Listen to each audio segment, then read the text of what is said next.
हरे कृष्ण। नमो विष्णुपादाय कृष्णप्रेष्ठाय भूतले श्रीमते भक्ति वेदांत स्वामी नीति नामिने नमस्ते सरस्वती देवे गौरवाणी प्रचारिणे निर्विशेष शून्यवादी पाश्चात्य देशतारिणे। শ্রী নিত্যানন্দ লীলামৃতের দ্বিতীয় দিনে আমরা উপস্থিত হয়েছি। তা আপনারা অনেকে শ্রবণ করেছেন প্রথম পর্ব, তা আজকে দ্বিতীয় পর্ব। আমরা এইভাবে এক এক দিনে খুব সংক্ষেপে নিত্যানন্দ প্রভুর লীলা কথা আলোচনা করছি। এক এক দিনে এক একটা লীলা আমরা আলোচনা করব। তা আজকে সচিমাতা কিভাবে নিত্যানন্দ প্রভু এবং গৌরচন্দ্র প্রভুকে প্রসাদ পাইয়েছিলেন সেই কথা আমরা আজ আলোচনা করতে চলেছি। খুব মজাদার কথা, খুব ইন্টারেস্টিং, খুব আনন্দদায়ক। সচিমাতার গৃহে কৃষ্ণ এবং বলরামের ছোট বিগ্রহ ছিল, শালগ্রাম শিলা ছিল। সচিমাতা প্রতিদিন তাদের ভোগ লাগাতেন। তো নিত্যানন্দ প্রভু যখন নবদ্বীপে এসেছেন, এর আগে আপনাদের শ্রবণ করিয়েছি যে নিত্যানন্দ প্রভু প্রথম 12 বছর এক চক্রধামী ছিলেন, তারপর 20 বছর ধরে তিনি সারা ভারত ভ্রমণ করেছিলেন। তাহলে কত হলো? 32 বছর। 32 বছর বয়সে নিত্যানন্দ প্রভু নবদ্বীপ ধাম বা শ্রীধাম মায়াপুরে তিনি এসেছিলেন এবং গৌরাঙ্গ মহাপ্রভু এবং নিত্যানন্দ প্রভু একসাথে প্রচার করছিলেন। সচিমাতা একদিন সকালে মহাপ্রভু অর্থাৎ গৌরচন্দ্র প্রভুকে বলছেন, বৎস নিমাই, আজ আমি একটি স্বপ্ন দেখেছি, আমি বুঝতে পারছি না এই স্বপ্নের কি অর্থ। তো তখন নিমাই বলছেন, বলো মা, তুমি কি স্বপ্ন দেখেছো? তখন সচিমাতা বলছেন, জানো তো, আমি যে প্রতিদিন ভোগ লাগাই সেই রকমই আমি স্বপ্নে ভোগ লাগিয়েছি। অনেক আইটেম আমি রান্না করেছি, কিন্তু কি ঘটেছে দেখছি, তুমি আর নিত্যানন্দ সেই বালক রূপে তোমরা রয়েছ, আর কৃষ্ণ আর বলরামও বালক রূপে রয়েছে। আর এই চারজনে মিলে তোমরা কারাপুরি শুরু করেছো। আমি যে ভোগ লাগিয়েছিলাম সেই ভোগ গ্রহণ করার জন্য তোমরা চারজনে কারাপুরি করছো। বলরাম বলছেন, আরে আমাদের মা আমাদের দুজনকে ভোগ দিয়েছে, তোমরা আবার কোথা থেকে এলে? তোমরা তো আগে ছিলে না এখানে, কোথা থেকে তোমরা এসে গেছো? এখানে আসবে না। তখন নিত্যানন্দ প্রভু বলছেন, আরে আমাদের মা, তোমরা কোথাকার কি?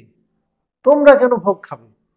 আমাদের নিজের মা আমাদের জন্য রান্না করেছেন, আমরা খাবো না তো কে খাবে?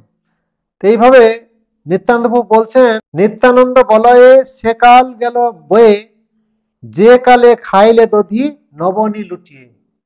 নিত্যানন্দ প্রভু বলরামের সাথে ঝগড়া করছে, বলরামকে বলছে, দেখো তোমাদের সেই সময় চলে গেছে, সে দাপর যুগ আর নেই। এখন আর সেই মাখন চুরি করে খাবে এই সমস্ত আর চলবে না। প্রীতি যদি না ছাড়িবা খাইবা মারণ, লুটিয়া খাইলে বা রাখিবে কোনজন। যদি ভালো ভালো মিষ্টি কথায় তোমরা না যাবে এখান থেকে, তাহলে তোমাদের উপর পিটুনি চলবে। তো সেই জন্য ভালো ভালো বলছি, এখান থেকে কেটে পড়ো। তো বলরাম তখন একদম রেগে গেছেন, আরে তুমি কোথা থেকে এসছো? তুমি কি বলছো? কাকে বলছো? তুমি জানো না আমার প্রভু স্বয়ং ভগবান কৃষ্ণচন্দ্র, জানো দাপর যুগে কত কত রাক্ষসকে মেরেছে, কত অসুরদেরকে বধ করেছে। একবার বলেছি না তোমাকে একদম শেষ করে দেবে। এইভাবে নিত্যানন্দ প্রভু আর বলরামের মধ্যে তর্ক বিতর্ক চলছে। আর বলরাম খুব রেগে গিয়ে তিনি বলছেন, আমি যদি একবার কৃষ্ণকে বলি তাহলে কিন্তু তোমার অবস্থা খুব শোচনীয়। তো নিত্যানন্দ প্রভু আবার বলছেন, নিত্যানন্দ বলে, তোর কৃষ্ণের কি ডর? গৌরচন্দ্র বিশ্বম্ভর আমার ঈশ্বর। বলছে, আরে তোমার কৃষ্ণ আমায় কি করে নেবেন? জানো আমার প্রভুকে? আমার প্রভু হচ্ছেন গৌরচন্দ্র। গৌরচন্দ্র যদি আসে তোমার কৃষ্ণ কি করে নেবে? কিছুই করতে পারবে না। এই মতে কলহ করে চারিজন, কারাকারি করি সব করে ভোজন। এইভাবে নিত্যানন্দ প্রভু, বলরাম, কৃষ্ণ এবং নিমাই চারজনে তারা তর্ক বিতর্ক লেগে গেছে। আর সেই যে ভোগ লাগিয়েছিলাম সেই ভোগ সব এর মুখ থেকে সে টেনে খাচ্ছে, ওর হাত থেকে মুঠো থেকে টেনে খাচ্ছে, কারাপুরি শুরু করেছে। কাহারো হাতের কেহ কারি লয় খায়, কাহারো মুখের কেহ মুখ দিয়া ঘায়। তাহলে কারো মুখ থেকে কেড়ে নিচ্ছে, কারো আবার মুখে গুঁতো মেরে সেখান থেকে সরিয়ে নিচ্ছে। এইভাবে কারাপুরি করে 4 জনের তোমরা ভোগ গ্রহণ করছো। জননী বলিয়া নিত্যানন্দ ডাকে মোরে, অন্ন দেহ মাতা মোরে ক্ষুধা বড় করে। তারপর নিত্যানন্দ প্রভু খুব জোরে উচ্চ স্বরে মা মা করে ডাকছে আর বলছে, মা মা সচি মাতা, আমায় খিদে পেয়েছে, আমায় খেতে দাও খেতে দাও। তারপরে আমার স্বপ্ন ভেঙে গেল। মা যখন এইভাবে নিমাইকে বললেন, তো নিমাই তখন মুচকি মুচকি হেসে বললেন, আচ্ছা মা, এরকম স্বপ্ন দেখেছো? আমার এতদিন তোমার বধূর উপর খুব সন্দেহ ছিল, কেননা সে প্রতিদিন ভোগ প্লেট পূর্ণ করে নিয়ে যেত ঠাকুর ঘরে, কিন্তু যখন ফিরে আসতো তখন কিন্তু হাফ দেখা যেত, সেই ভোগ হাফ হয়ে যেত। আমি ভাবতাম সে কি, লক্ষ্মী কি তাহলে ঠাকুর ঘরে গিয়ে খেয়ে ফেলে? এতদিনে বুঝলাম মা, তাহলে সেই ভোগ লক্ষ্মী খেত না, সেই ভোগ নিশ্চয়ই কৃষ্ণ বলরামই খেয়ে নিত। মা, আজকে আমার সন্দেহ দূর হয়েছে, তোমার বধূর প্রতি যে আমার সন্দেহ সেটা আজকে দূর হয়েছে। ঠিক আছে মা, তাহলে এই স্বপ্ন যখন তুমি দেখেছো, তাহলে নিত্যানন্দ প্রভুকে তুমি এখন ভোজন করাও। নিত্যানন্দ প্রভুকে ভোজন করালে তোমার সেই দুশ্চিন্তা দূরে যাবে। তখন সচিমাতা বলছেন, বাহ, খুব ভালো প্রস্তাব, আমারও বহুদিন ধরে ইচ্ছা হচ্ছিল নিত্যানন্দ প্রভুকে একবার বাড়িতে ডাকি, একবার ভোজন করাই। ঠিক আছে, আজকে আমি খুব সুন্দর ব্যবস্থা করব, অনেক কিছু রান্না করব, তুমি নিত্যানন্দ প্রভুকে ডেকে নিয়ে আসো। মা অনেক কিছু রান্না করলেন এই দুই ভাইয়ের জন্য, আর গৌরচন্দ্র ভগবান চললেন নিত্যানন্দ প্রভুকে আনার জন্য। আর নিত্যানন্দ প্রভু আছেন শিবাসের বাড়িতে। তো এখন গৌরচন্দ্র প্রভু নিত্যানন্দ প্রভুকে নিয়ে আসছেন, আর তাদের মধ্যে রাস্তায় কি কথোপকথন হচ্ছে একটু শুনুন।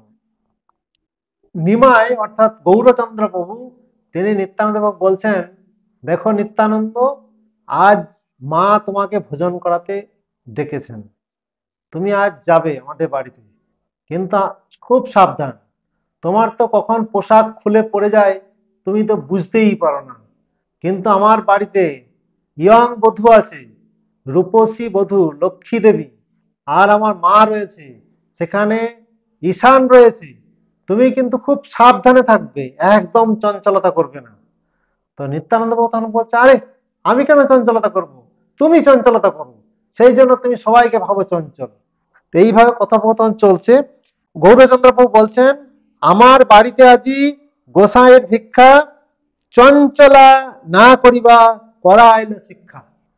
তো সারা রাস্তা ধরে নিমাই নিতাইকে শিখিয়ে আসছে, দেখো তুমি এইভাবে বসবে, এইভাবে চলবে, শান্ত থাকবে, বেশি কথা বলবে না, বেশি নাচানাচি হাসাহাসি করবে না। কর্ণধরি কর্ণধরি নিত্যানন্দ বিষ্ণু বিষ্ণু বলে, চঞ্চলতা করে যত পাগল সকলে। তো নিত্যানন্দ প্রভু বলছে, আরে আমি কেন চঞ্চল হব, এই দেখো আমি কান ধরছি, একদম চঞ্চল করব না। আরে চঞ্চলতা তো পাগলে করে, আমি কেন চঞ্চল করবো, তো আমি একদম ধীর স্থির ভাবে বসে থাকবো। তো এইভাবে তারা কথোপকথন করতে করতে গৌরচন্দ্র প্রভু আর নিত্যানন্দ প্রভু তারা সচিমাতার গৃহে প্রবেশ করলেন। প্রবেশ করার সাথে সাথে ঈশান সুন্দর ঘটি করে জল নিয়ে এলেন, নিত্যানন্দ প্রভুর পা ধৌত করলেন এবং তারপর খুব সুন্দর আসন দিলেন এবং তারা বসলেন। মা সচিমাতা অনেক কিছু আইটেম রান্না করেছেন, সেই সমস্ত ভোগ্য সামগ্রী সব নিয়ে এলেন নিত্যানন্দ প্রভু এবং চৈতন্য মহাপ্রভুকে সব প্রদান করলেন। তো এইবার যখন দিয়েছেন, মা সচিমাতা যখন খেতে দিয়েছেন নিত্যানন্দ প্রভুকে আর গৌরচন্দ্র প্রভুকে, দূর থেকে মা দেখছেন সেই গৌরচন্দ্র আর বড় নেই, সেই ছোট নিমাই হয়ে গেছে, আর নিত্যানন্দ প্রভু ছোট্ট নিতাই হয়ে গেছে, আর সেই কৃষ্ণ বলরামও চলে এসছে ছোট্ট বয়সে। 4 জনে মিলে তারা আবার সেই কাড়াপুড়ি করে খাচ্ছে সেই খাবার। তখন মা সতীমাতা একদম বিভোর হয়ে গেছেন, এ কি! একবার দেখছেন যে বলরাম আর নিত্যানন্দ প্রভু এক হয়ে যাচ্ছেন, কৃষ্ণ আর চৈতন্য মহাপ্রভু এক হয়ে যাচ্ছেন, আবার তারা চারজনে মিলেমিশে খাচ্ছে। এইভাবে এই দৃশ্য দেখে মা সূচিমাতা একদম মূর্ছিত হয়ে গেছে।